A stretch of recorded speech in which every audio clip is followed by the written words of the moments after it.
आज जो चलेगा हम लोग का 10th क्लास का, तो 1.2 का क्वेश्चन चलेगा। तो 1.2 में हम लोग 1 नंबर और 2 नंबर क्या किए थे, देख चुके थे, उसको पढ़ चुके थे। तो आज जो देखेंगे हम लोग क्या देखेंगे कि तीसरा नंबर का कि क्वेश्चन बोला है कि अभाज्य गुणनखंड विधि द्वारा क्या ज्ञात करें, एचसीएफ और एलसीएम ज्ञात करें। क्या ज्ञात करें, एचसीएफ और एलसीएम। उसमें अगला 2 नंबर का क्वेश्चन क्या था कि सिर्फ हमको क्या निकालना था, एचसीएफ और एलसीएम भी निकालना था, साथ में जांच करना था। लेकिन इस वाले में क्या है कि ना तो जांच करने बोला है, ना तो सिर्फ क्या बोला है कि एचसीएफ और एलसीएम चाहिए। तो इसमें से देखिए सबसे पहले क्या है कि ये जो 2 नंबर के लिए आता है क्वेश्चन, कितने नंबर के लिए आता है, 2 नंबर के लिए। तो पहला क्वेश्चन दिया है, ये क्वेश्चन में है कि अभाज्य गुणनखंड विधि द्वारा, किस विधि द्वारा, अभाज्य गुणनखंड। तो पहला क्वेश्चन में क्या है कि 12, 15 और 21 का निकालना है। किसका निकालना है, 21 का। तो सबसे पहले 12 को तोड़ेंगे, यानी 12 का अभाज्य गुणनखंड करेंगे तो कितना आएगा, 2 गुना 2 3, 3 दूना 6, 6 दूना 12। ये 12 का टूट गया, फिर कितना का तोड़ना है, 15 को तोड़ना है।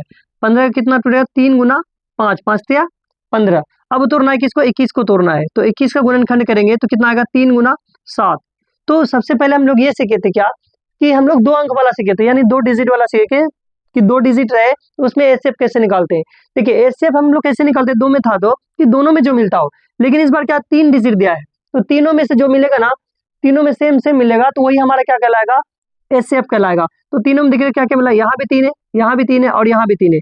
तो इसलिए हम लोग लिख सकते हैं, इसलिए HCF बराबर क्या आ जाएगा, 3। अब हम एलसीएम क्या निकालते हैं कि एलसीएम जो दोनों मिलता है उसको भी लेंगे और जो नहीं मिलता हो उसको भी लेंगे। तो एलसीएम बराबर क्या लिखेंगे, एलसीएम बराबर क्या है, 3 मिला है तो सबसे पहले 3 को ले लेंगे, फिर कितना है 2 है 2 ले लेंगे, फिर कितना है 2 है उसको भी ले लेंगे, फिर कितना है 5 है उसको भी ले लेंगे, और फिर कितना है 7 इसको भी लिखेंगे। और कोशिश करेंगे इस गुना को 0 में लाने का। देखिए 0 में कैसे लाएंगे, यानी 0 वाला संख्या बनाना है। 5 दूना 10, 10 दूना 20, अब 20 से कितना होता है 60, 60 है तो एक 0 हम भूल जाएंगे, बचेगा 6, 6 को गुना कर देंगे 7, 7 से, यानी 7 से गुना करते 6 7 कितना हो गया 42, और एक 0 भूले थे उसको ले आएंगे, यानी 7 6 के 42 और एक 0 भूले थे ले आए। तो ये हमारा क्या निकल गया, एलसीएम। तो ये हमारा आंसर निकल गया, यानी 1 नंबर का कंप्लीट। फिर अभी जो देखेंगे 2 नंबर,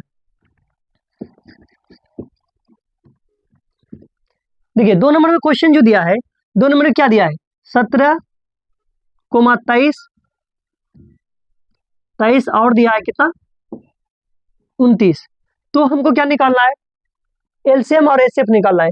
तो एलसीएम और एचसीएफ कैसे निकालते हैं, गुणनखंड विधि से। कौन विधि से, गुणनखंड। तो 17 को तोड़ेंगे तो ये टूटेगा नहीं, तो इसको क्या लिख सकते हैं, 17 गुना 1 लिख सकते हैं। फिर 23 को तोड़ेंगे तो 23 को तोड़ेंगे तो इसका भी क्या होगा, 23 गुना 1। फिर अगर 29 को तोड़ेंगे तो 29 को भी क्या होगा, 29 गुना फिर क्या हो जाएगा 1। जो तीनों में क्या मिला, 1 मिला, तो इसलिए हम लोग लिख सकते हैं, इसलिए HCF बराबर कितना हो जाएगा 1। अब निकालेंगे एलसीएम। तो एलसीएम में क्या होगा कि जो दोनों मिला 1 से गुना करें किसी भी संख्या को तो कोई फर्क नहीं पड़ेगा, वैसा ही रहेगा। तो हमको सिर्फ इससे गुना कर देना है। कितना है, 17 है, फिर कितना है 23 है, फिर कितना है 29। अब इन तीनों क्या करना है, गुना करना है।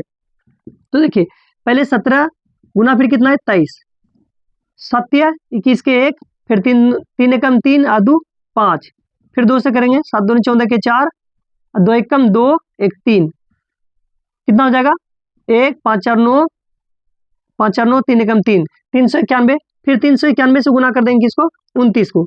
29 से कर देते हैं 9 एकम 9, फिर 9 से 9 नमा 81 के 1 हासिल 8, फिर 9 तिया 27, 27 और 8 जब जोड़ेंगे तो कितना हो जाएगा, देखिए 27 और 8 जब जोड़ेंगे तो कितना होगा, 8 7 15 35 हो जाएगा। तो 35 लिख लेंगे। अब फिर कितना से करेंगे, 2 से करेंगे, 2 एकम 2, 9 दूना 18 के 8, 3 दूने 6 1 7, 9 एकम 9 3, 8 5 13 के 3, 7 7 3 10 और 1 11, यानी आंसर जो निकल जाएगा मेरा कितना निकलेगा, 11 33 39, यानी 11,339। ये हमारा क्या निकल गया, एलसीएम निकल गया। अब हमको क्या करना है, 2 नंबर पे मेरा क्या हो गया, कंप्लीट हो गया। ठीक है, 3 नंबर में क्वेश्चन क्या बोला है, 8 9 और 25 का क्या करना, अभाज्य गुणनखंड। अभाज्य गुणनखंड का क्या निकालना है हमको, एचसीएफ और एलसीएम। तो सबसे पहले 8 का करते हैं अभाज्य गुणनखंड, तो 2 गुना फिर 2 गुना फिर 2, फिर कितना है 9 है, 9 का करते हैं तो क्या आएगा 3 गुना 3, फिर कितना करना है 25 का, तो 25 का जो होगा तो कितना होगा 5 गुना 5। तो क्या तीनों में कुछ मिला, क्या नहीं मिला ना। जब तीनों में नहीं मिलता है तो उसको हम लोग एचसीएफ क्या कहलाता है, 1 कहलाता है। तो हम लोग इसलिए लिख सकते हैं, इसलिए HCF बराबर कितना हो जाएगा 1। और एलसीएम क्या निकालते हैं कि एलसीएम जो निकालते हैं हम लोग तो सबको क्या करते हैं, मिला के गुना कर देते हैं। तो पहले कितना है, 2 है, फिर 2 है, फिर 2 है, हो गया। फिर कितना है, 3 3, 2 बार है, 2 बार लिखते हैं, 3 3 लिख दिए। 5 कितनी बार है, 2 बार है, उसको भी लिख देते हैं। देखिए 5 2 बार है, उसको लिख दिए। अब क्या करना है, हमको सिर्फ गुना करना है। देखिए कितना हो गया, 5 25, कितना हो गया, 25 हो गया। 25 दूने कितना होता है, 50, 50 दूना 100, 100 दूना 200, 200 200 गुना 3 कितना हो गया, 600, 600 गुना 3 छोतिया 1800, यानी 1800 जो हमारा क्या निकल गया, आंसर निकल गया किसका, यानी कि एलसीएम हमारा कितना निकल गया, 1800। तो हम लोग का 3 नंबर भी क्या हो गया, कंप्लीट। फिर हम लोग अगला देखेंगे।